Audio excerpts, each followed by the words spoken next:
Bom dia, queridos irmãos. A graça e a paz do Senhor Jesus seja com todos nessa linda manhã de domingo que Deus mais uma vez nos concede. O sol apareceu, graças a Deus, né? Nós louvamos a Deus pela chuva que cai, mas também pelo sol que brilha. Se é um dia de sol ou se é um dia de chuva, eis aí o dia que o Senhor nos deu. Então nós louvamos a Deus por mais uma manhã de domingo, celebrando, bendizendo e adorando o nome do Senhor. Nós estamos mais uma vez reunidos para a nossa escola bíblica dominical. E nessa escola bíblica nós desejamos louvar a Deus, estudando a sua palavra, aprendendo um pouco mais dos assuntos que o Senhor nosso Deus tem nos permitido, o nosso Deus tem nos orientado, tá bom?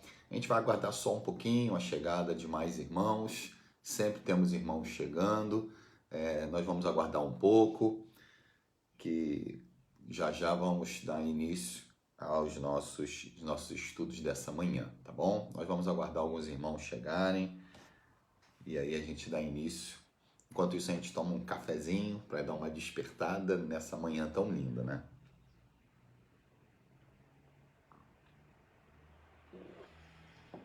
Bom dia, irmã Mary. Nossa irmã Rosemary já está por aí. Seja bem-vinda, minha querida irmã. Certamente nosso irmão Edmar está por aí também. Deixa um abração para ele. Nós estamos aguardando aí a chegada de outros irmãos para a gente dar início, né, a esse estudo dessa manhã. Glórias ao nome do Senhor. Nós vamos estar pedindo ao nosso Deus que nos abençoe, nós vamos estar orando, colocando diante do Senhor as nossas vidas e assim começando a nossa escola bíblica, compartilhando aquilo que Deus tem colocado no nosso coração, tá bom? Então nós vamos orar. Senhor nosso Deus e nosso Pai, louvado seja o Teu nome nessa manhã, Senhor. Ó Deus, mais uma vez, ó Deus, nós reconhecemos a Tua graça, a Tua soberania, a Tua glória, Senhor, a Tua bondade, a Tua misericórdia e o Teu amor. Em mais uma manhã, o Senhor renovou sobre a face da terra as Suas misericórdias. E sobre nossas vidas, Senhor, nós reconhecemos todo o cuidado do Senhor, todo o carinho do Senhor, todo o amor do Senhor, toda a bondade do Senhor, mas também toda a Sua soberania, toda a Sua glória e toda a Sua majestade. Ó Deus, nós te bendizemos nessa manhã. Ó Deus, e na beleza da Tua santidade, nós estamos aqui para aprender mais da Tua palavra. É no nome do Teu Filho amado que nós nos reunimos, mesmo, ó Deus amado, distantes, ó Deus, em seus lares, mas unidos pelo Teu Espírito. E com essa comunhão que é plena, perfeita, real, soberana, nós queremos, ó Deus, te louvar, te bendizer, diante do Senhor aprender mais da Tua palavra. Abençoe-nos, Senhor, nessa manhã, abençoe, ó Deus, a vida de cada um dos irmãos, membros de nossa igreja, Igreja Evangélica, Congregacional Apostólica, ó Deus, cada um dos nossos irmãos congregacionais de outras igrejas de nossa região e fora dela, que possam estar também nos acompanhando, todos os nossos irmãos evangélicos das demais igrejas, ó Deus, todas as pessoas, amigos, sejam eles evangélicos ou não, que a Tua graça, a Tua bondade seja sobre todos, para o louvor da Tua glória. Ó Deus, que o Senhor nos direcione, ó Deus, nessa manhã, nesse breve estudo que nós desenvolveremos, Senhor, ó Deus, que o Teu Espírito possa sempre trazer a iluminação à nossa mente, ao nosso coração, para que sempre entendamos a vontade do Senhor, boa, agradável e perfeita. Ó Deus, eu te agradeço, te exalto, te glorifico por esse dia especial que o Senhor nos deu. Cada dia, ele é um dia especial por si e para algumas pessoas, mais especiais ainda, aqueles que completam mais um ano de vida, aqueles que completam mais um ano de matrimônio, aqueles que completam, ó Deus amado, mais um dia de muitas bênçãos recebidas do Senhor, o fato é que esse será o único dia 23 de agosto de 2020. Nós nunca mais viveremos esse dia novamente, Senhor. Então, que o Senhor nos dê o entendimento, ó Deus, o discernimento, ó Deus, e a graça de vivermos esse dia para a Tua glória. Eu te louvo, te agradeço, te exalto, em o nome do Senhor Jesus. Amém. Amém, gente. Bom dia. Nós já temos mais irmãos aí chegando. Nosso irmão Leandro, bom dia, querido. Deus abençoe a sua vida. Nosso irmão Leandro, certamente. Maria Fernanda está aí também. Deus abençoe. Presbítero Wellington, bom dia. Deus abençoe a sua vida. Diaconisa Nilce, bom dia. Então, alguns irmãos estão chegando, meio devagar. Eu acho que também é muito frio essa noite, né? Esses dias tem ficado muito frio e até para acordar tem que tomar aquele cafezinho quente mesmo. Mas é mais um dia que o Senhor nos deu. Irmãos, durante essa semana que passou agora, nós tivemos um momento muito especial para a nossa história congregacional. Nós completamos 165 anos de um trabalho realizado aqui no Brasil, a partir do que Deus colocou no coração de um homem, de uma mulher. E veja o que Deus ele pode fazer quando há corações dispostos a viver os projetos de Deus. Com certeza, Robert Reid Calley e a Sarah, eles entendiam que Deus era poderoso para fazer infinitamente mais, além daquilo que pedimos, além daquilo que pensamos, segundo o seu poder que opera em nós. Toda força, todo poder, tudo vem de Deus. E quando Deus encontra um homem, uma mulher, um casal, uma família, uma criança, um jovem, um adolescente, que de fato queiram viver os projetos de Deus, o próprio Deus é quem vai executar a sua obra. Porque é Ele quem opera em nós tanto o querer quanto o efetuar, quanto o realizar.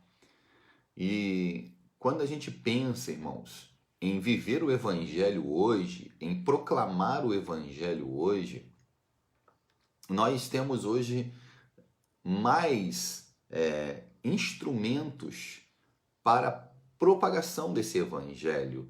Nós temos mais literaturas, mais livros, cursos, conferências, congressos.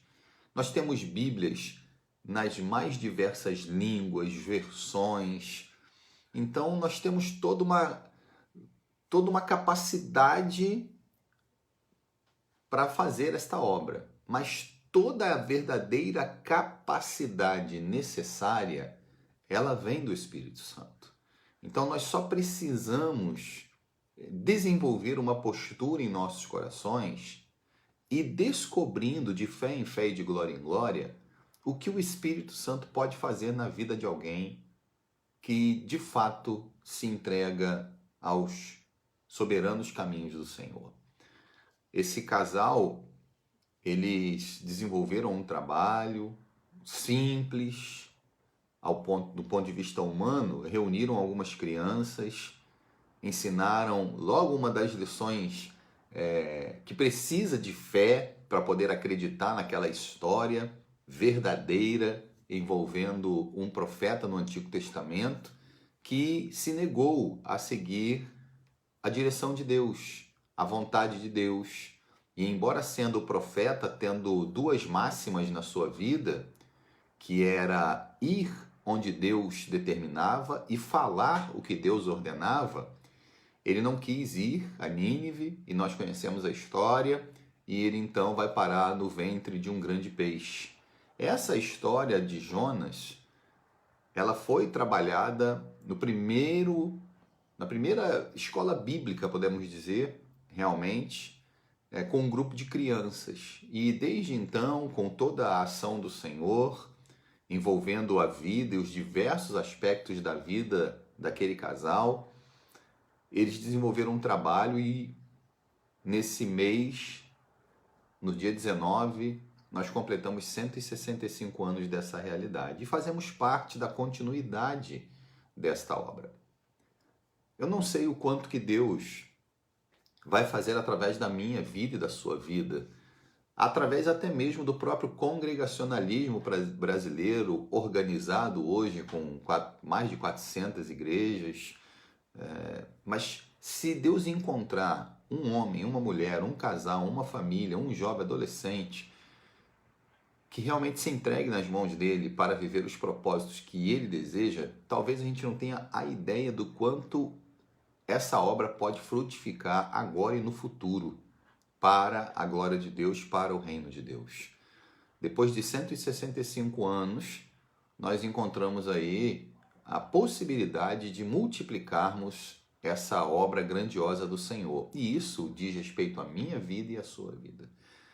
Nesse tempo de pandemia, nesse tempo de distanciamento, muitos trabalhos ficaram comprometidos.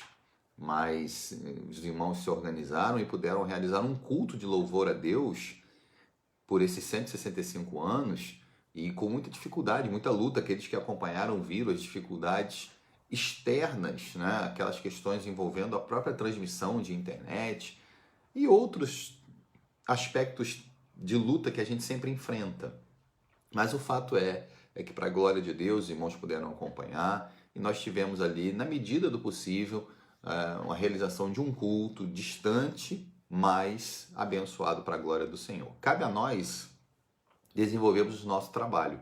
Então, nós fazemos parte dessa história congregacional, você faz parte dessa história congregacional, nós sempre anunciamos o reino de Deus, a bandeira ou a placa denominacional é para a gente uma alegria por poder fazer parte dessa história. A proclamação é o reino, nós não temos hábito de pregar placa denominacional, mas temos orgulho de sermos congregacionais, de fazermos parte dessa obra do Senhor. Nós amamos o congregacionalismo, eu particularmente amo ser congregacional, a forma de governo congregacional, a participação da igreja em muitas decisões a nível de ser a palavra última e máxima de resoluções. Então é uma bênção, né? Uma bênção mesmo. Então, que Deus abençoe a sua vida, que você como congregacional, mas principalmente como cristão, possa desenvolver tudo o que Deus deseja para a sua vida, ok? Que Deus nos abençoe. Deus abençoe também, um beijão para você, Diaconisa Maria.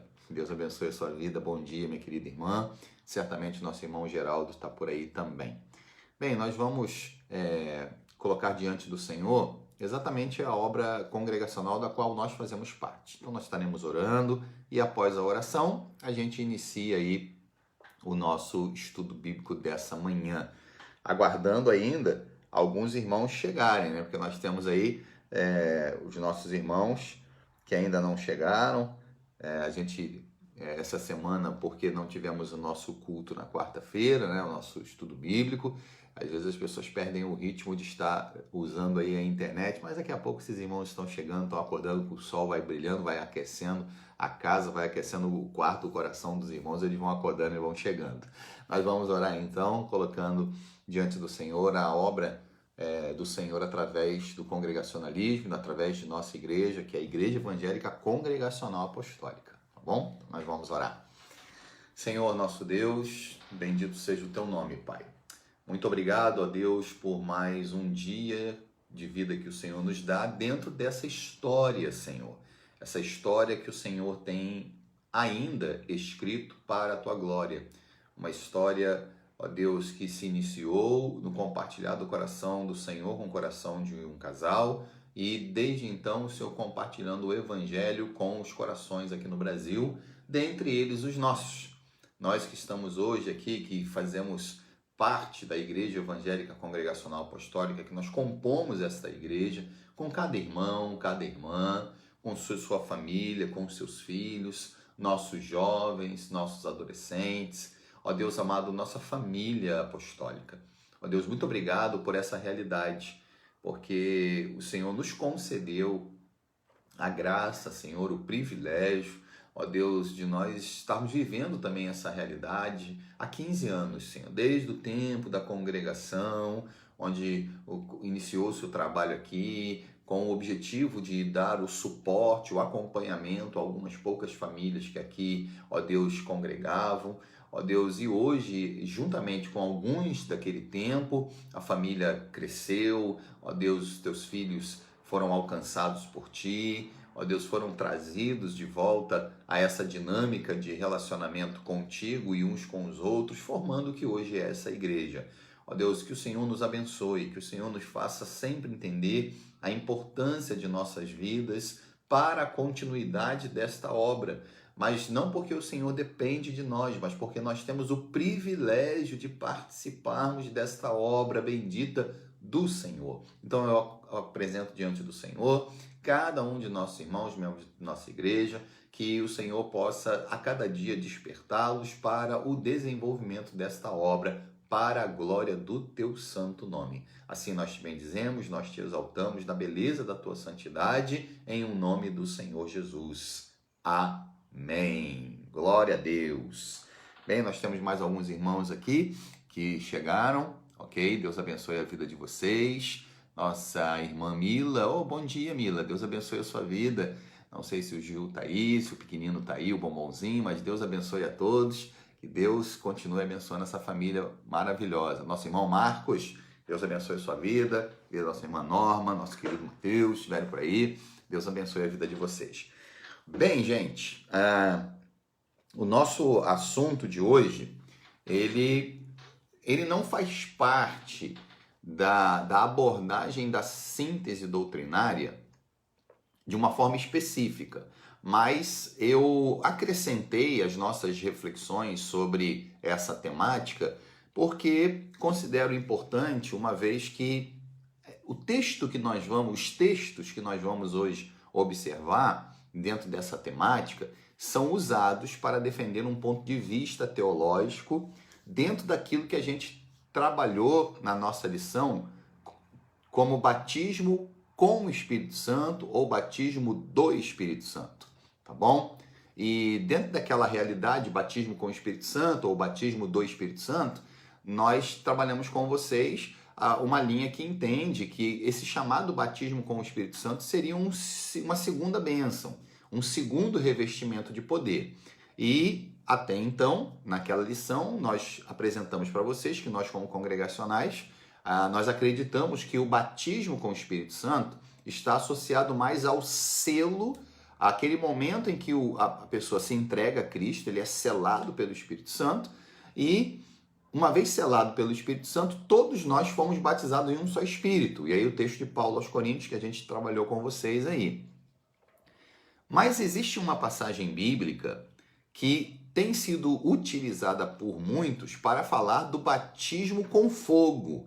Aquela ideia desse segundo poder. Nós apresentamos para os irmãos que nós acreditamos na plenitude do Espírito, no revestimento do Espírito Santo. É essa plenitude do Espírito, esse revestimento do Espírito Santo, que nós entendemos que o cristão precisa buscar. E essa experiência ela ocorre muitas vezes. Mas o batismo, nós não encontramos base bíblica para que você viva o batismo mais de uma vez. Você é batizado uma única vez.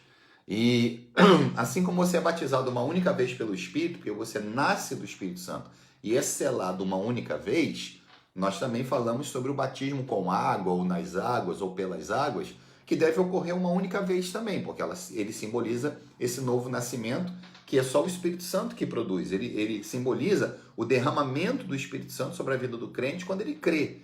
Então nós não temos uma base para rebatizar ou batizar muitas vezes. Assim como nós entendemos que a experiência sobrenatural do batismo com o Espírito Santo acontece uma única vez na vida do cristão.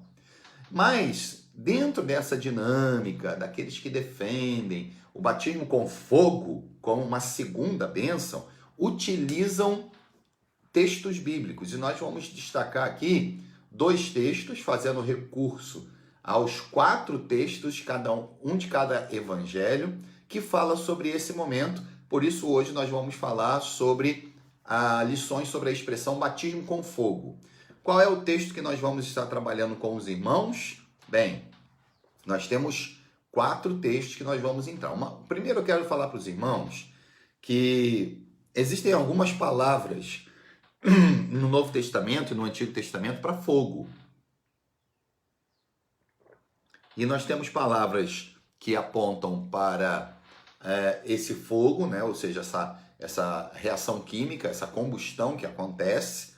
E existem palavras que também associam ao fogo sobrenatural, tá bom? Então, por exemplo, você tem a palavra yesh no hebraico e temos alguns textos que falam sobre essa realidade.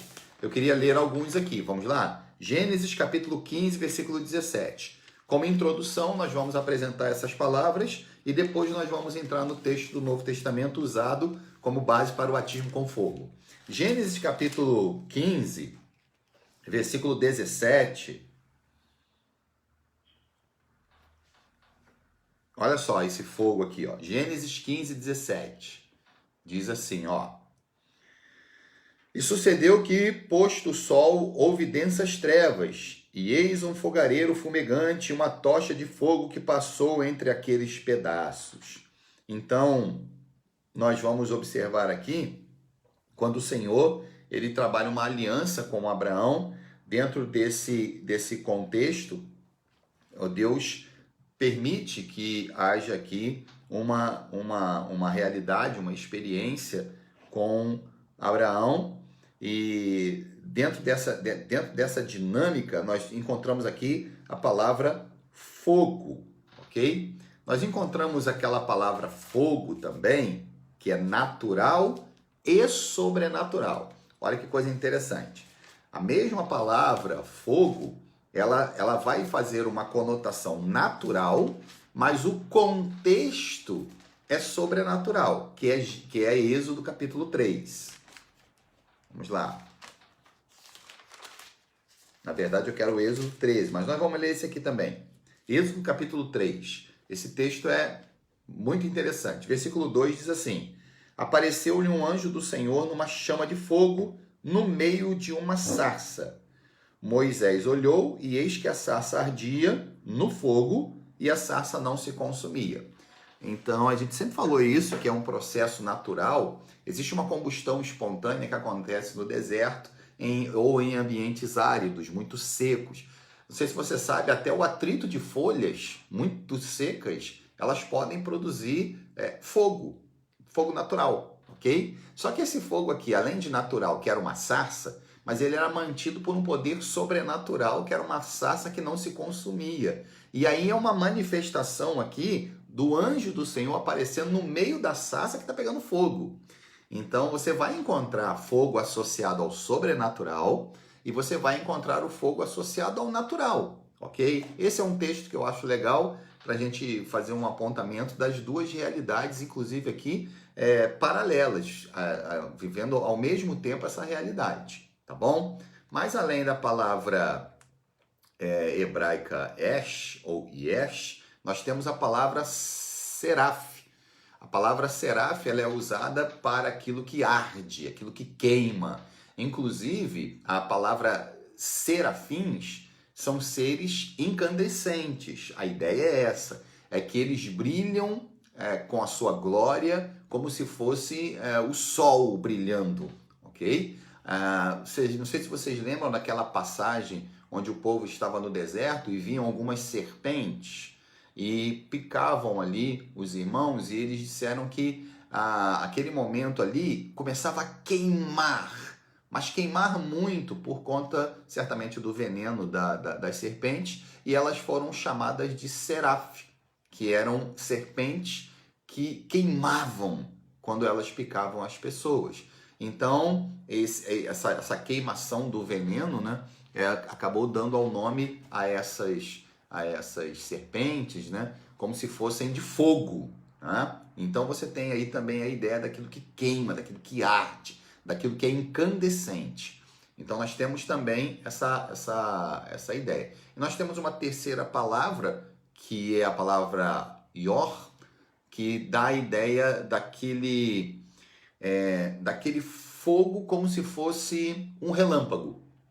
É algo que é também muito brilhoso e que produz realmente essa questão da queima, essa questão essa questão do calor excessivo e do grande brilho. Então nós temos algumas palavras usadas no Antigo Testamento, por exemplo, Isaías capítulo 27, ou até mesmo outra passagem que é quando Moisés desce do monte, a sua face está resplandecente. A palavra ali dá a ideia daquilo que brilha intensamente como uma grande luz dos céus. É como a glória, né? A glória do Senhor. Mas a ideia ali é usada de algo que está pegando fogo mesmo, incandescente, brilhando, resplandecendo. O texto de Isaías, também é outra passagem bíblica, Isaías capítulo 27, e a gente está usando como introdução algumas palavras que trabalham como fogo, palavras do Antigo Testamento, tá bom? Isaías capítulo 27, versículo 11 diz assim: quando os seus ramos se secam, são quebrados. Então vêm as mulheres e lhes deitam fogo, porque este povo não é povo de entendimento. Por isso, aquele que o fez não se compadecerá dele, e aquele que o formou não lhe perdoará. Uma relação da ação de Deus para com o seu povo, com o povo do Senhor. E muitas vezes a palavra fogo está associada a uma ação de Deus, ok? Só que nós temos aí, basicamente, aquilo que é o fogo natural, aquilo que é um fogo sobrenatural, aquilo que pode ser uma questão resplandecente, porque tudo que está ligado com a glória de Deus, tudo que está ligado com a luz que não pode ser acessada pelo ser humano, a ideia que nós temos, irmãos, biblicamente, é que quando disse Deus, haja luz, a luz ela passou a existir a partir da palavra de Deus, mas a luz que veio a existir é menor em sua glória, em sua capacidade de resplandecer do que a própria glória de Deus, ok? Quando Deus criou o sol, e o sol brilha com a sua glória, e a gente não consegue nem olhar para o sol, porque os nossos olhos não conseguem contemplar essa luz, a intensidade da luz, a intensidade desse calor, mas o sol não se compara com a glória de Deus. Então nós temos uma luz, uma glória, um resplandecer que está acima da luz criada, acima do sol, acima das estrelas, porque é a luz do próprio Criador. Então é natural nós associarmos fogo, luz, com Deus e com as ações do Senhor. Mas nós temos aquilo que é natural, a questão do fogo, que é o fogo desde o gás de cozinha até as grandes queimadas nas florestas. E nós temos o fogo, que é uma manifestação também associada ao sobrenatural, como aquela sarça que não ardia. Nós temos o resplandecer da face de Moisés, quando ele desceu da glória que ele permaneceu ali. Nós temos a glória de Deus que descia sobre o tabernáculo, e tudo isso associado com fogo. Outra passagem bíblica interessante é quando Elias ora.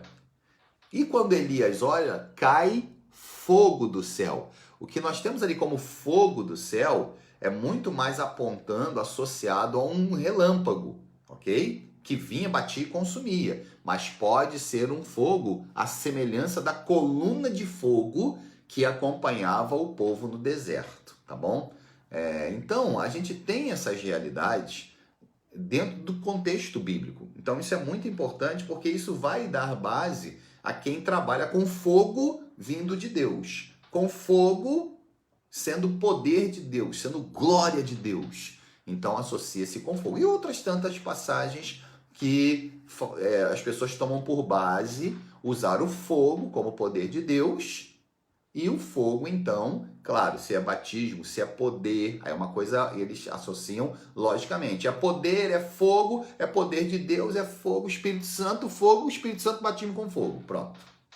Só que nós temos também, no Antigo Testamento e no Novo Testamento, a ideia do fogo natural e o fogo sobrenatural. E desse fogo sobrenatural, nós temos a manifestação do poder de Deus, da glória de Deus, do revestimento de poder, como eles dizem, mas nós temos um outro fogo, que é o fogo do juízo de Deus. Quando Elias orou e caiu o fogo do céu, não caiu para abençoar aquelas pessoas que estavam perseguindo ele, mas caiu para destruí-los. Mas há fogo do céu em resposta ao clamor também de Elias, para consumir o holocausto, fazer ali o holocausto, consumir o sacrifício, para mostrar que Deus era Deus de Israel e os outros deuses e os seus 450 profetas e poste-ídolos, aqueles 400 Baalins, todos eles acabaram mortos depois, porque só há um Deus em Israel. Só há um Deus sobre toda a terra, na verdade. Então nós temos aí exemplo de fogo natural, fogo sobrenatural, mas o fogo sobrenatural ligado não somente à bênção de Deus, mas também ao juízo de Deus. Então a gente tem que tomar muito cuidado, porque pode ser um momento em que você faça uma leitura bíblica e apenas encontre a palavra fogo e já acha então que aquilo ali pode ser tão somente uma bênção de Deus, e na verdade pode ser um juízo de Deus. Dito isso, irmãos, uma introdução muito simples, a gente vai partir para o nosso texto no Novo Testamento. No Novo Testamento, nós também encontramos a palavra associada para fogo, tá? E no Novo Testamento, o que nós vamos encontrar em larga escala é a palavra pur, do grego.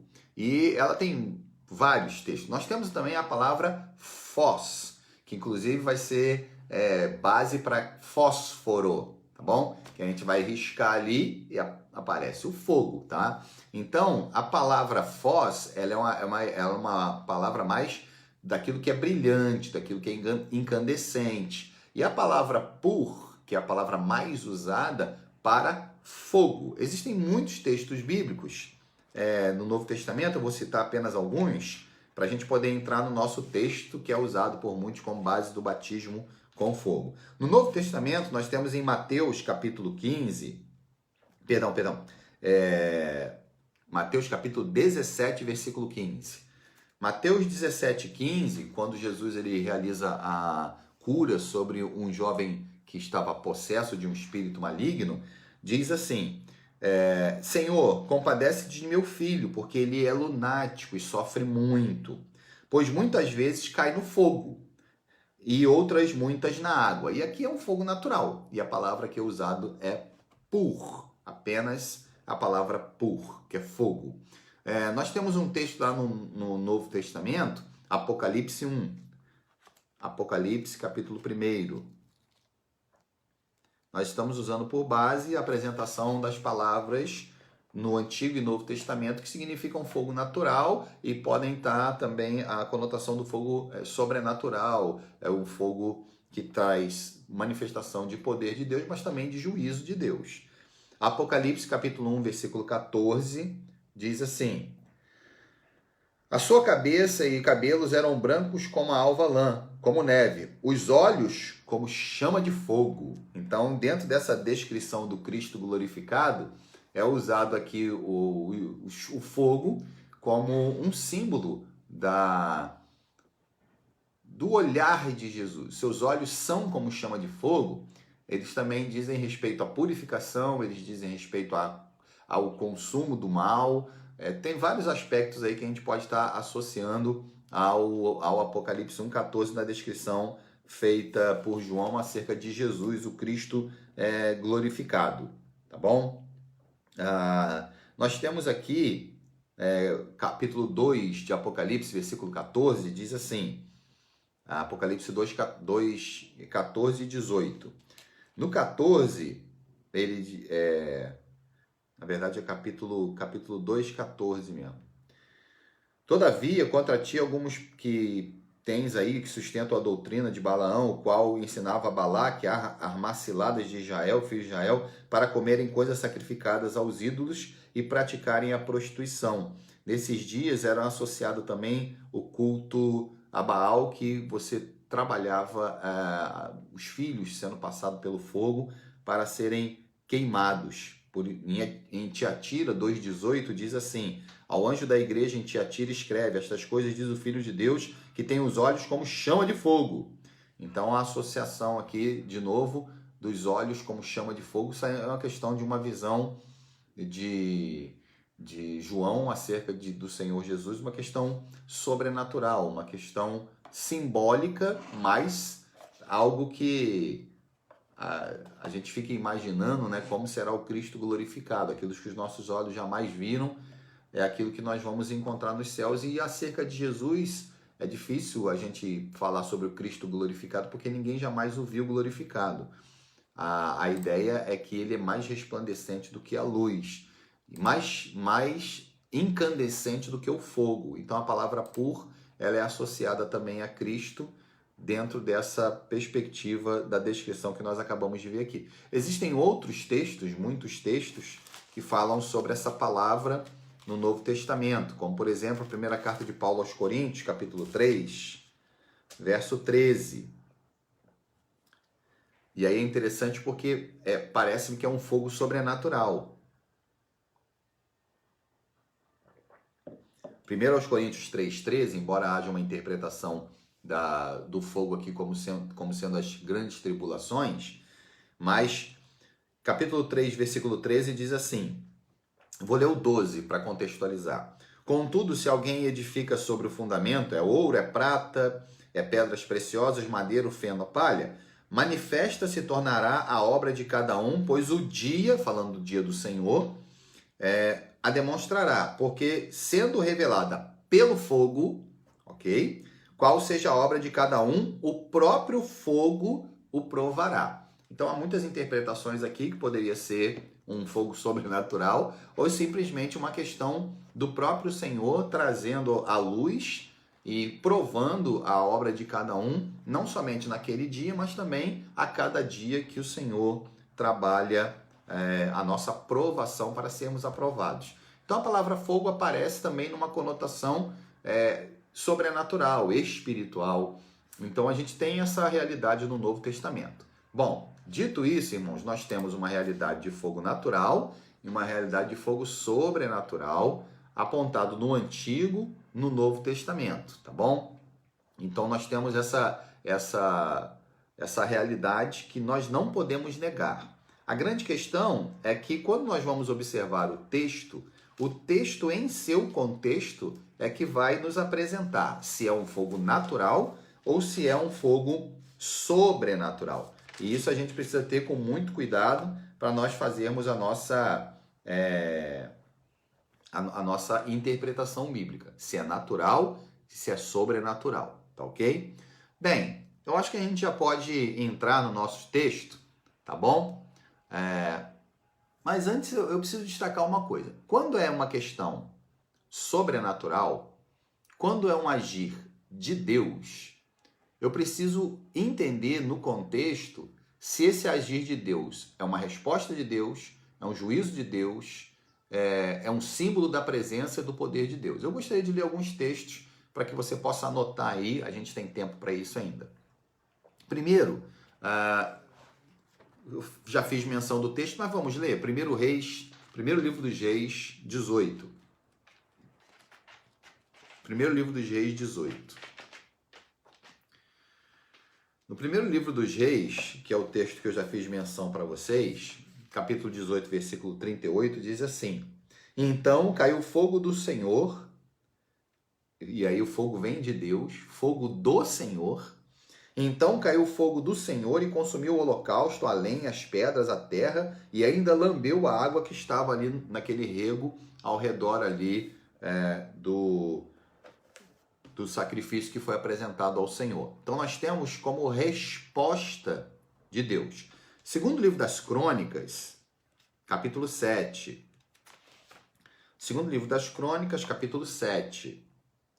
Tendo Salomão acabado de orar, desceu fogo do céu e consumiu o holocausto e os sacrifícios, e a glória do Senhor encheu a casa. Então nós estamos aqui naquele momento maravilhoso da inauguração do templo de Salomão, e ele orou apresentando os sacrifícios, aquele número muito grande de sacrifícios apresentado naquela inauguração do templo, e quando ele orou, caiu fogo do céu como resposta de Deus ao sacrifício apresentado, apresentando ali a ideia de consagração.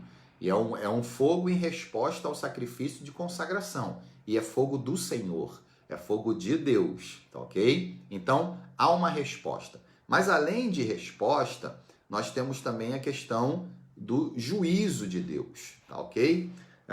Vamos lá no Novo Testamento, segunda carta de Paulo aos Tessalonicenses. Segundo aos Tessalonicenses.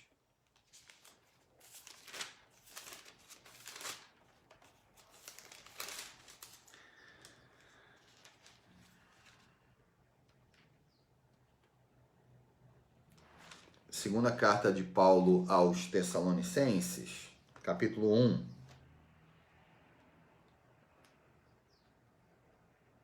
Capítulo 1, versículos 7 e 8. Diz assim: E a vós outros que sois atribulados, alívio juntamente conosco, quando o céu se manifestar o Senhor Jesus Cristo, com os anjos em seu poder, em chama de fogo, tomando vingança contra os que não conhecem a Deus e contra os que não obedecem ao evangelho do Senhor Jesus. Então, chama de fogo, Cristo, vindo na glória dos anjos, com poder, em chama de fogo, tomando vingança contra os que não conhecem a Deus e contra os que não obedecem ao evangelho de nosso Senhor Jesus Cristo. Aqui é fogo vindo de Deus, mas não em resposta para consagração, mas para juízo. A segunda carta de Pedro, capítulo 2. Eu estou destacando isso, irmãos, porque existem passagens bíblicas dentro daqueles textos, palavras que nós já apresentamos, mas que não é sempre poder de Deus. Pode ser juízo de Deus ou pode ser um fogo natural. Segunda de Pedro, capítulo de número 2, segunda de Pedro, capítulo número 3, versículo 10 diz assim, segunda de Pedro 3:10. Virá, entretanto, como ladrão o dia do Senhor, no qual os céus passarão com... a minha versão tá essa palavra mesmo, tá?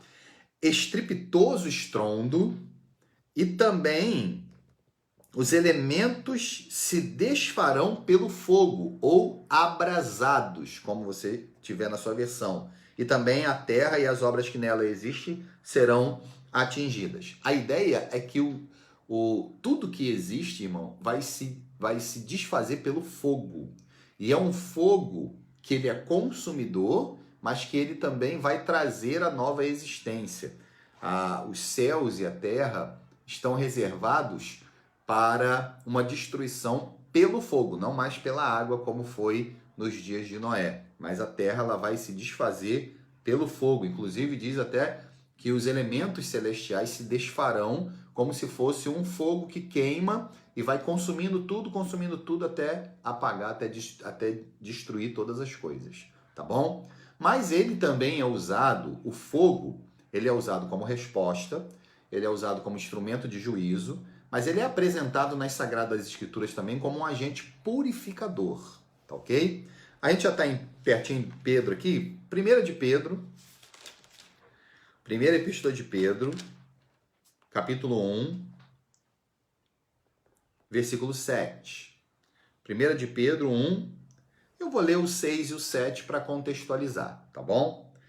Nisto exultais, embora no presente por breve tempo, se necessário, sejais contristados por várias provações, para que, uma vez confirmado o valor da vossa fé, muito mais preciosa do que o ouro perecível, mesmo apurado por fogo, redunde em louvor, glória e honra na revelação de Jesus Cristo. A palavra fogo aqui, ela é tratada, ela é apresentada como aquela ação purificadora de Deus.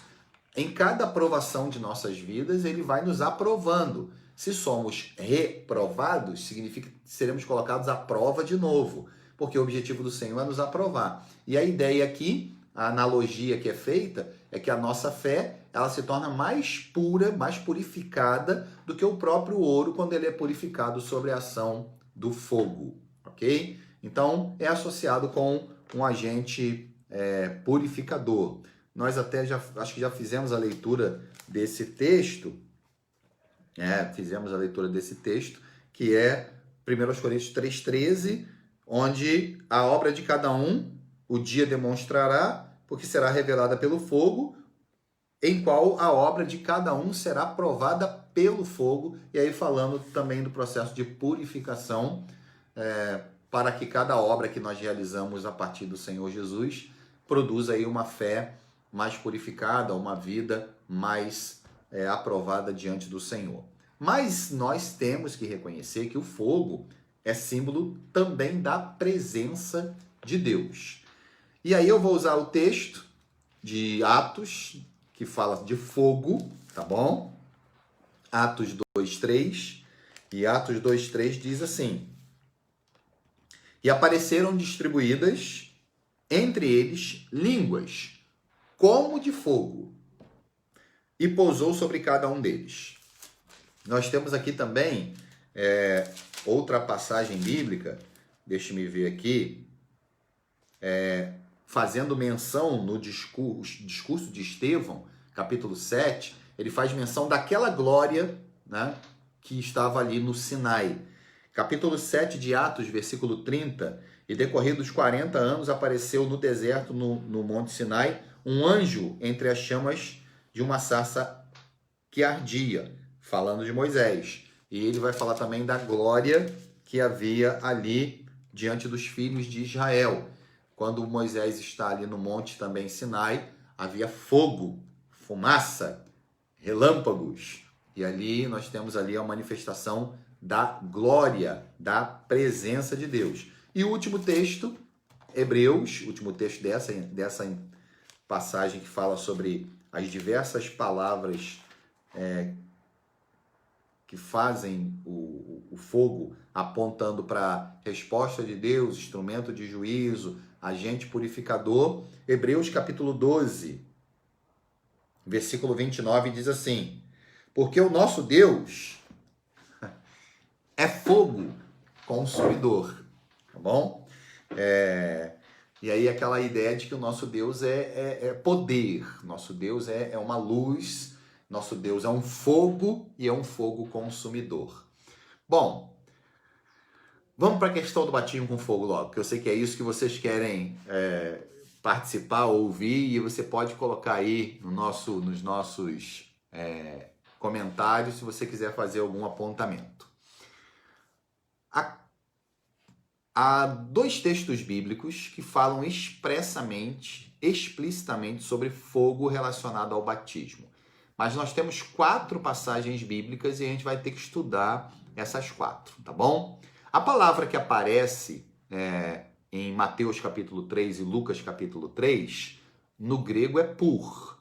E essa palavra pode significar fogo natural, fogo espiritual ou sobrenatural. Tá bom? E nós vamos tentar ali observar ali qual é o contexto, tá bom? Lucas capítulo 3:16 e Mateus capítulo 3:11. Vamos ler os dois textos a princípio? Os outros textos correlatos é Marcos 1:8 e João capítulo 1, versículo 33. Mas vamos lá. Vamos ler Mateus capítulo 3, versículo 11. Mateus 3:11.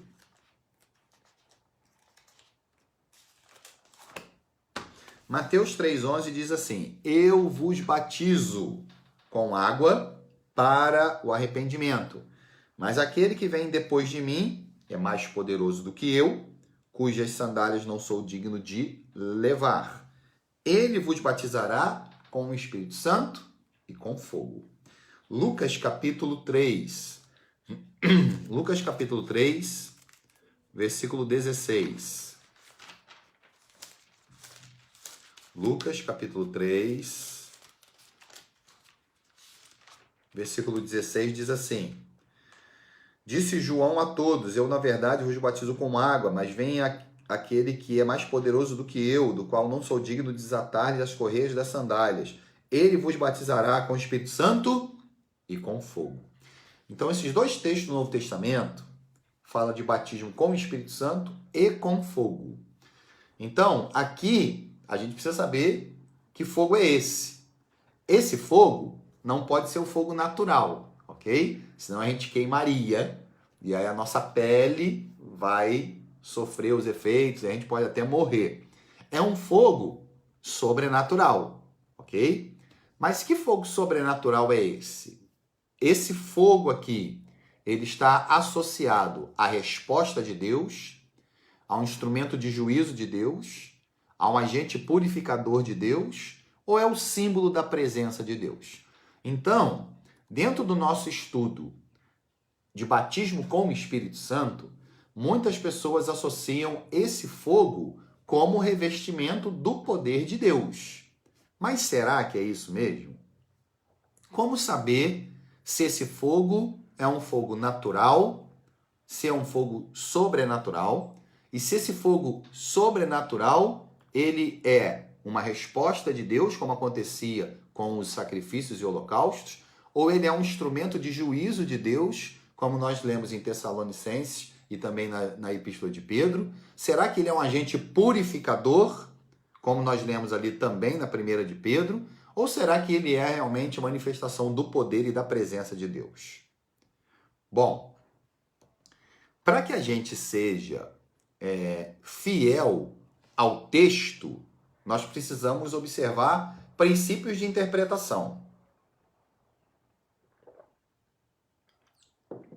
O que está em evidência aqui é a palavra fogo. Então a gente vai ter que estudar a importância da palavra, isso a gente já fez. Apresentamos fogo no Antigo Testamento, fogo no Novo Testamento, fogo significando fogo natural, fogo sobrenatural, luz incandescente. Já falamos que o fogo é resposta de Deus, o fogo pode ser purificador, o fogo pode ser a presença também de Deus, manifestação da glória de Deus. Então a palavra fogo, a gente já deu uma estudada. O que é o fogo? A palavra dentro do versículo. Mas ele vos batizará com o Espírito Santo e com fogo. Pelo versículo, a gente associa o fogo ao batismo, óbvio, ok? Inclusive tem vários pastores que usam exatamente essa associação, porque elas estão ligadas por uma conjunção grega para que dá a ideia de continuidade. Um deles, eu posso fazer menção porque é público, é o pastor Hernandes Dias Lopes. Um pastor que eu tenho grande respeito, grande admiração, mas não concordo com ele nesse momento. Porque ele diz que o fato de você ter essa junção através da palavra e, né? Ele vos batizará com o Espírito Santo e com fogo, ele então associa que essa declaração com fogo está totalmente associada ao batismo com o Espírito Santo, fazendo parte desse processo. Olhando apenas o versículo, eu posso chegar a essa conclusão. Porque eu tenho a palavra fogo, que é a fonte do nosso estudo, eu tenho a realidade dessa palavra no versículo. No versículo, ela realmente vem acompanhando a expressão de João Batista falando do Espírito Santo e com fogo. O problema é que nós temos que fazer uma leitura hermenêutica, que é de interpretação bíblica, olhando também o contexto, versículos anteriores, versículos posteriores. Depois a gente vai pegar esse contexto e vai colocar na própria porção completa, depois pega essa porção, coloca no texto geral, seja uma carta, seja um evangelho, seja um livro do Antigo Testamento ou Novo, e coloca à luz das Sagradas Escrituras. É assim que tem que se fazer uma interpretação bíblica. Não é só pegar uma palavra ou um versículo e então montar assim a sua definição teológica. Não, é perigoso isso. Por quê? Vamos ler o contexto? Primeiro nós vamos comparar com outras passagens bíblicas que falam sobre o mesmo assunto.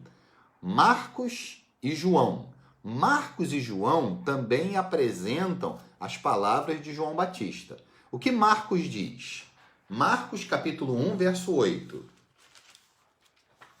Marcos 1, 8. Vou ler o versículo 7 para você ver que está falando de João Batista. E pregava dizendo, após mim vem aquele que é mais poderoso do que eu, do qual não sou digno, curvando-me de desatar as correias das sandálias. eu vos tenho batizado com água, ele, porém, vos batizará com o Espírito Santo. João, capítulo 1. Evangelho de João, capítulo 1. Versículo 33. Vou ler o 32 para contextualizar que é João. E João testemunhou dizendo, viu o Espírito descer do céu como pomba e pousar sobre ele. Eu não o conhecia. Aquele, porém, que me enviou a batizar com água, me disse, aquele sobre quem vires descer a pomba, o Espírito, pousar o Espírito, melhor dizendo, é o que batiza com o Espírito Santo. Então nós temos a realidade que Jesus batiza com o Espírito Santo. João fala do batismo com o Espírito Santo no Evangelho escrito por João. E Marcos também fala que ele batizará com o Espírito Santo. Já deu para você notar que em Mateus e Lucas, ele vos batizará com o Espírito Santo e com fogo. Em Marcos e João, ele vos batizará com o Espírito Santo. Então, nós não temos a palavra fogo no relato de Marcos e João. Por quê? Temos que fazer essa pergunta. Por que o fogo aparece em Mateus e Lucas e não aparece em Marcos e João? A gente vai ter que ler o contexto. É o contexto que vai apresentar para a gente por que tem e por que não tem a palavra fogo. E eu quero começar com um contexto mais fácil, mais simples, que é onde não tem o fogo, tá bom? Marcos 1:8. Aí você vai falar assim, é porque Marcos não tem fogo. Marcos, capítulo 1. Ok? Acompanha aí. Para a gente ler o contexto, a gente vai do versículo 4 em diante. Ou se quiser ler o versículo 2, também não tem problema. Conforme está escrito na profecia de Isaías, eis que vos envio diante da face do meu mensageiro, o qual preparará o teu caminho, a voz do que clama no deserto, preparai o caminho do Senhor, endireitai as suas veredas. Apareceu João Batista no deserto, olha aí, pregando o batismo de arrependimento para a remissão de pecados. Saíam a ter com ele toda a província da Judéia, todos os habitantes de Jerusalém, e confessando os seus pecados eram batizados por ele no rio Jordão. As vestes de João eram feitas de pelo de camelo, trazia cinto de couro e se alimentava de gafanhotos e mel silvestre. E aí vamos chegar no texto. E pregava dizendo, após mim vem aquele que é mais poderoso do que eu, no qual não sou digno de curvando-me e desatar as correias das sandálias. Eis, eu vos tenho batizado com água, ele, porém, vos batizará com o Espírito Santo. Dentro desse contexto, João Batista, ele aparece no deserto, pregando o arrependimento, e pessoas vão até ele, confessando os seus pecados, elas são batizadas. É para essas pessoas que ele fala que Jesus vai batizá-las com o Espírito Santo. São pessoas que, reconhecendo o seu pecado a partir da mensagem de João Batista, se batizam, mas ele disse, eu batizo com água para o arrependimento, porém, vocês serão batizados com o Espírito Santo. E é claro que quem batiza é Cristo, foi isso que ele disse lá em João 1:33. Esse é quem batiza com o Espírito Santo, tá bom? Então, lá no texto de João, capítulo 1, versículo 33, nós podemos ler lá o contexto também. João 1:33. Nesse contexto, você pode ler depois aí, versículo de número 19, João 1:19. Este foi o testemunho de João quando os judeus lhe enviaram de Jerusalém sacerdotes e levitas e perguntaram, quem és tu? Você vai ler o contexto e eles estavam perguntando, por que você batiza? Você seria o Messias? E ele disse, não. Ou melhor, você é o Cristo? Ele disse, não, eu não sou. Você é Elias? Não, não sou. Então, falando, por que você batiza então, se você não é o Cristo? Se você não é o Messias? Aí ele faz menção. Eu sou aquele de quem disse o Senhor. Eu sou a voz que clama do deserto, endireitai o caminho do Senhor, conforme o profeta Isaías profetizou. Então, ele fala, eu vos batizo com água, mas no meio de vós há um que vocês ainda não conhecem, a qual vem após mim, do qual não sou digno de desatar as correias das sandálias. E ele está falando isso no versículo 27. Então, as pessoas que foram até ele foram para perguntar qual era o motivo pelo qual ele batizava.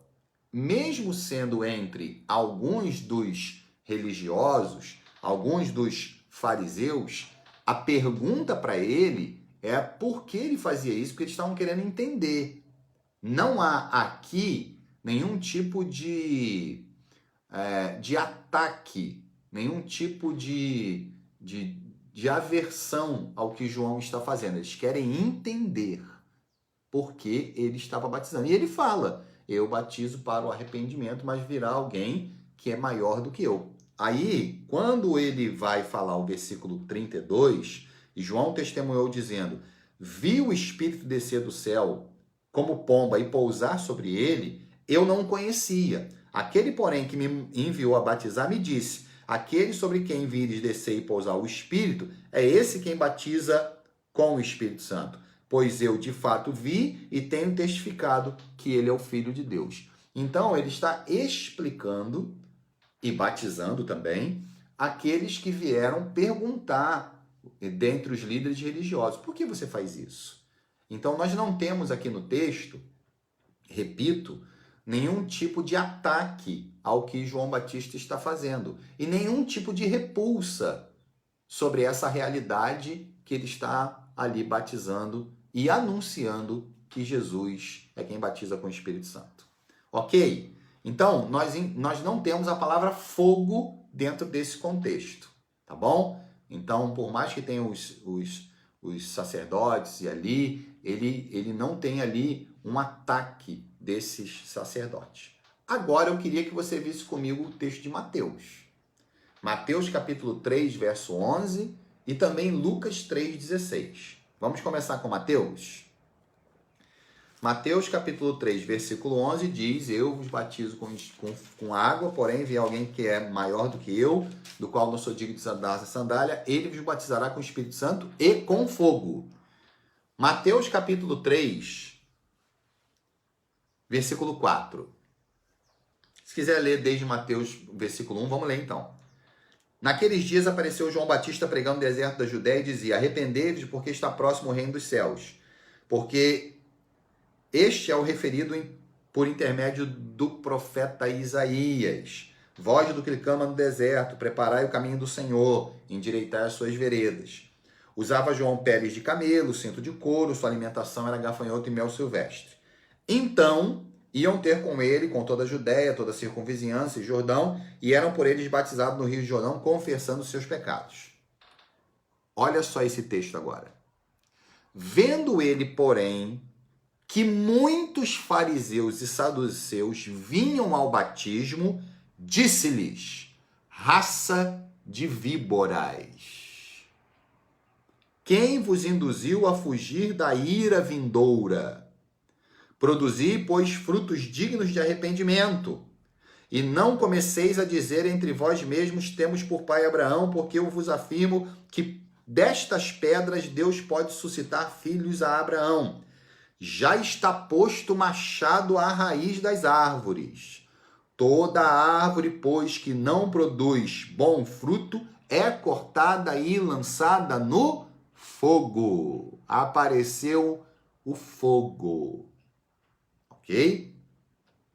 Eu vos batizo com água para o arrependimento, mas aquele que vem depois de mim é mais poderoso do que eu, cujas sandálias não sou digno de levar. Ele vos batizará com o Espírito Santo e com fogo. Ó o versículo 12. A sua pá ele tem na mão e limpará completamente a sua eira. Recolherá o seu trigo no celeiro, mas queimará a palha em fogo inextinguível. Fogo que não se extingue. Então eu tenho 3 vezes a palavra fogo. Eu tenho a palavra fogo no versículo 10, eu tenho a palavra fogo no versículo 11 e eu tenho a palavra fogo no versículo 12. Então, se eu olhar a palavra fogo do versículo 10 e 12, fala de juízo. Não fala de poder de Deus, presença de Deus para abençoar ou revestir os crentes de poder. Fala de juízo. eu acho muito difícil trabalhar essa questão do versículo 11, ele vos batizará com o Espírito Santo e com fogo, e associar essa palavra fogo de forma diferente ao seu contexto. No contexto, versículo 10 e versículo 12, o fogo é fogo consumidor, é fogo de juízo. Então, eu acho muito difícil, porque o contexto vai apresentar João Batista falando àqueles que estavam ali não arrependidos. Lá no texto de Marcos, lá no texto de João, aponta para pessoas que chegam até João Batista arrependidos, inclusive são batizados. As multidões que chegam até ele são batizadas e o batismo ali é reflexo do arrependimento. Aqui tem pessoas sendo batizadas também, no texto de Mateus e Lucas, mas no meio desse povo tem raça de víboras. Gente que está tentando fugir do juízo de Deus e que é impossível. E ele fala, olha, o machado está posto à raiz. Ou seja, o juízo de Deus está chegando. E ele vai cortar e vai lançar e vai ser queimada no fogo. Olha, ele vai recolher o trigo no celeiro. Mas a palha, ou seja, aqueles que serão consumidos, o fogo está chegando. E é um fogo que não se apaga. Então, queridos, o contexto me aponta para fogo em juízo, não em manifestação da glória e da presença de Deus. Lucas capítulo 3. Lucas capítulo 3, versículo 16, mas nós estaremos lendo aí o contexto, tá bom? Lucas capítulo 3. Antes do versículo 16, a gente pode estar lendo aí versículo de número... Vamos ler o versículo 7, né? Versículo 7 diz assim: dizia ele, pois, às multidões que saíam para serem batizadas: raça de víboras, quem vos induziu a fugir da ira vindoura? Produzi, pois, frutos dignos de arrependimento, e não comeceis a dizer entre vós, temos por pai Abraão, porque Deus pode suscitar filhos a Abraão. Também já está posto o machado à raiz das árvores. Toda árvore, pois, que não produz bom fruto é cortada e lançada ao fogo. Então as multidões interrogaram: que havemos, pois, de fazer? Respondeu-lhe: quem tiver 2 túnicas, reparta com quem não tem. Quem tiver comida, faça o mesmo. Foram também publicanos para serem batizados. E perguntaram: mestre, o que havemos de fazer? Respondeu: não cobrei mais do que é estipulado. Também os soldados lhe perguntaram: e nós o que faremos? E ele lhes disse: a ninguém maltrateis, e não deis denúncia falsa, e contentai-vos com o vosso soldo. Estando o povo na expectativa e discorrendo todos no seu íntimo a respeito de João, se seria porventura o próprio Cristo, disse João: eu, na verdade, vos batizo, mas vem quem é mais poderoso do que eu, do qual não sou digno de desatar as correias das sandálias. Ele vos batizará com o Espírito Santo e com fogo. Olha o versículo de número 17. A sua pá ele tem na mão, para limpar completamente a eira, recolher o trigo no celeiro, porém queimará a palha em fogo inextinguível. Olha só o resultado dessa pregação de João Batista. Assim, pois, com muitas outras, exortava e anunciava o evangelho ao povo. Mas Herodes, o tetrarca, sendo repreendido por ele, por causa de Herodias, mulher de seu irmão, e por todas as maldades que o mesmo Herodes havia feito, acrescentou ainda mais sobre todas o de lançar João no cárcere. A palavra de João Batista, registrada em Lucas, segue o mesmo padrão da passagem de Mateus. João, o Batista, repreendendo aqueles que vinham ser batizados, porém não se arrependiam dos seus pecados, e ele chama de raça de víboras. É claro que no meio dos publicanos, dos soldados, até mesmo, creio eu, no meio de fariseus, pessoas refletiram sobre essa mensagem e, se arrependendo, seriam batizados. Mas aqueles que não demonstravam arrependimento, confissão de pecados, o que restava para eles era o juízo de Deus, e aqui para mim, associada à figura do fogo. Então, queridos, por mais que você possa associar e ele vos batizará com o Espírito Santo e com fogo, essa palavra fogo, ela está em um contexto que aponta fogo como juízo de Deus e não como símbolo da presença e do poder de Deus. Eu sei que as pessoas elas vão usar os seus recursos de interpretação. Para uns, segundo João Batista, era o batismo com o Espírito Santo, que é resultado da sua fé no Messias, o seu arrependimento. Você se arrepende, confessa, e o Espírito Santo, ele vai vir sobre você, porque o Cristo é quem batiza com o Espírito Santo. Você vai ser selado pelo Espírito Santo de Deus, batizado com o Espírito Santo de Deus. Se você crer no seu coração, se arrepender e confessar Jesus como Senhor. Se você não viver essa dinâmica de arrependimento, confissão, você será batizado com fogo. O fogo do juízo de Deus. Ok? Porque não resta mais nada para o ser humano senão ser...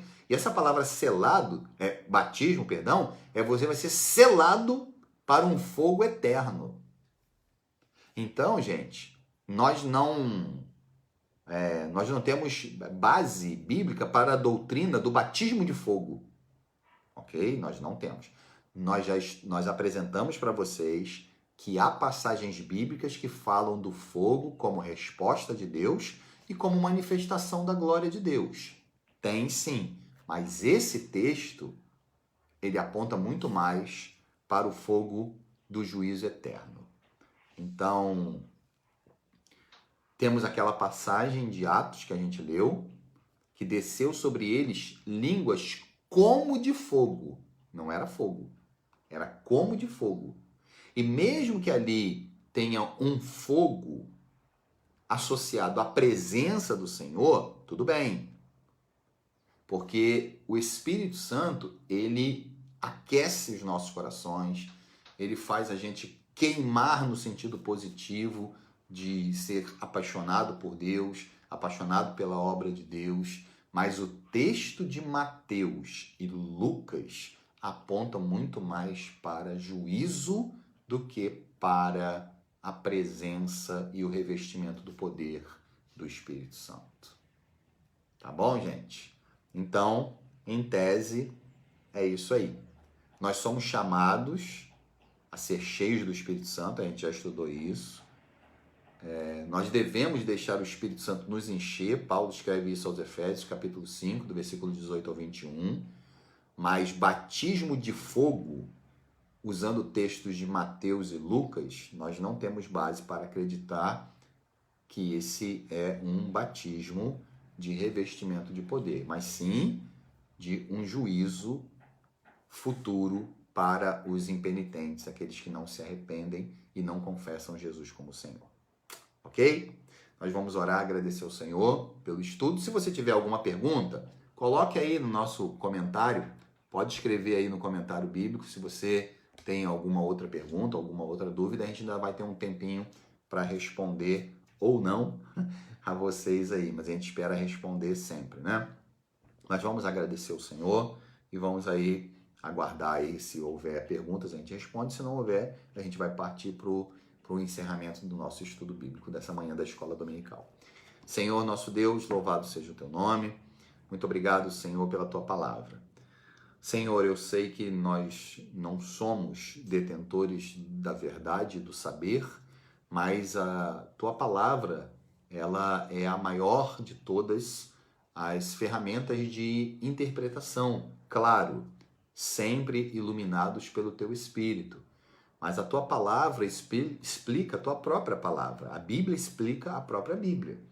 E se nós encontramos aqui outras passagens bíblicas, comparando as passagens bíblicas, observando a palavra dentro do versículo, mas o versículo dentro do contexto de versículos anteriores e posteriores.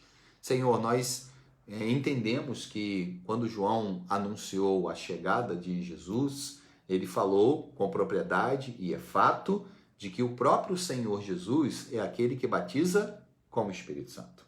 Mas nós entendemos também, como Pedro, por exemplo, diz, que o Senhor voltando na glória dos anjos, ele virá também como fogo para trazer o juízo sobre aqueles que não obedecem o evangelho de nosso Senhor. Portanto, Pai, nós queremos viver a realidade do batismo com o Espírito Santo, do revestimento do poder da plenitude do Espírito Santo, mas que o Senhor nos livre, ó Deus, do selo do fogo eterno, do selo do juízo do Senhor. Que o Senhor, através do teu Espírito, possa produzir, ó Deus, em nós o arrependimento, a confissão, para que de fato sejamos cheios do fogo do Senhor, no sentido da alegria do teu Espírito, daquilo que faz o nosso coração brilhar pela presença do Senhor em nós. Portanto, ó Deus, abençoe a vida dos nossos queridos irmãos, abençoe a vida da tua igreja, ó Deus, e nós somos agradecidos por esse estudo em nome de Jesus. Amém. Glória a Deus, aleluias. Bem, gente, eu fico aguardando aí, nós temos aí a presença de vários irmãos, alguns comentando já, como nosso irmão Marcão, colocando que realmente é importante, muito importante, entender contextos para evitarmos as heresias, é uma realidade.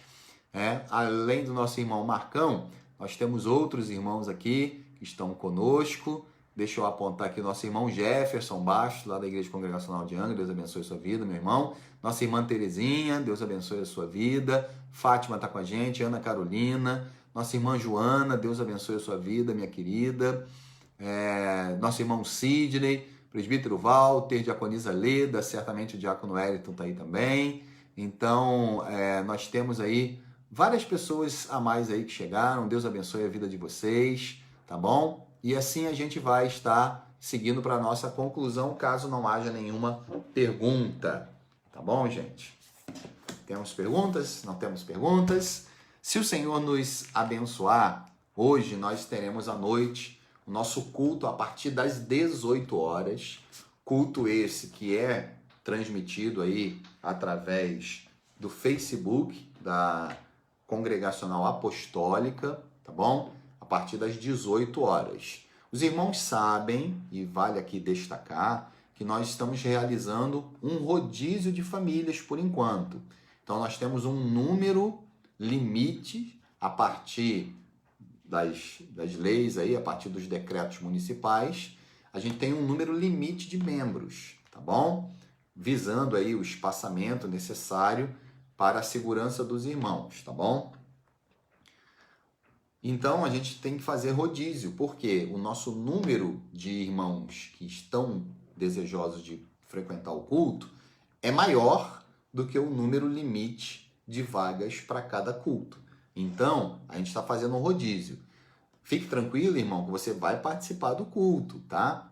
Você vai participar do culto presencial no momento em que nós estivermos enviando para você o seu convite especial para participar do culto, como nós temos feito. Normalmente, segunda ou quarta, a gente envia para as famílias, para que essas famílias possam participar do culto presencial.